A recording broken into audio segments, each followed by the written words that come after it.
world's Lin infatuation grows with each new Jeremy Lin exploit.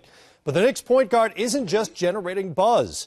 Lin's surprising play and compelling story have produced plenty of new fans, and for the Knicks and the NBA, a fair amount of cash as well. Call it Lincome. For more on the Harvard Econ major's major impact on his industry's economy, we're joined by Darren Ravel, the sports business reporter for CNBC. And Darren, he's become a cottage Lindustry, if you will. How many people are cashing in on Jeremy Lin's success? Probably everyone but him at this point, Matt. I mean, if you look at jersey sales, all NBA players get the same amount of money from their jerseys, and they actually haven't collected all of it over the last 5 years, building that war chest for the possible labor battle.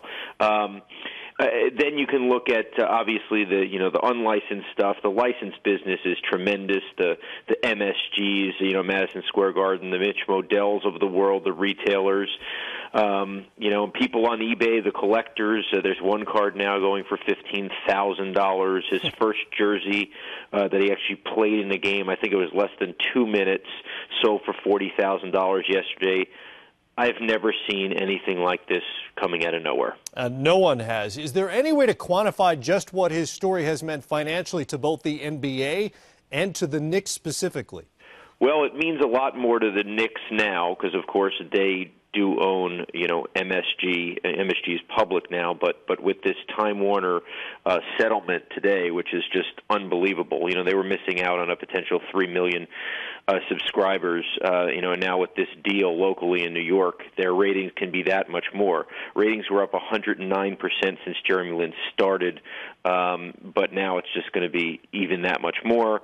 The Knicks are it's a little bit confusing for the Knicks, and I think that it comes down to the fact that I think the brokers and the secondary ticket market like StubHub are making more at this point than the Knicks because pretty much for the most part the season was sold out to begin with, and that doesn't allow the Knicks to capitalize, but it does mean that more people are in the seats, more people are in the luxury boxes, more concession revenue. It's just a tremendous positive, and they only have to pay him this prorated $634,000, so it's a bargain. Yeah, and compare that to Carmelo Anthony's $18 million price tag for this season alone. Again, prorated. How much bang are not only the Knicks but all the other folks you just mentioned getting for their buck with regards to Jeremy Lin? Yeah, I mean he's getting paid $9,000 a game. I mean it's unbelievable. It's just a value that I don't think anyone could have anticipated, and it's translated into much more than an NBA story. I mean this is a story that is just so hard to believe. That you guys have talked about so much. Cut by the Warriors, cut by the Rockets, and today his agent told me that he felt that if he didn't play in that Nets game, he gets cut by the Knicks, and then maybe never gets another chance. If you were to, I'm sure the movie rights are going to happen and be sold, but if you were to come up with this story, it's just it's more than the Tim Tebow story. You'd say it's made up, that something like this can't possibly happen. Oh, Tim Tebow was a Heisman Trophy winner. I mean, right. A completely different thing. You mentioned everybody's cashing in but Jeremy Lin so far. What about the endorsement market for him? Is somebody going to hop on that train? When will Lin see some extra green from his new popularity? Well, I think obviously he has one deal, which is a Nike deal. It's a 3-year deal. He's in the second year of that deal. I doubt he makes much cash. In fact, although I don't know the terms, I wouldn't be surprised if it was just giving him free shoes. I was going to say, pretty much free shoes. What'd you say? Pretty much free shoes. Yeah. That's what someone who would, an undrafted guy in his position would get.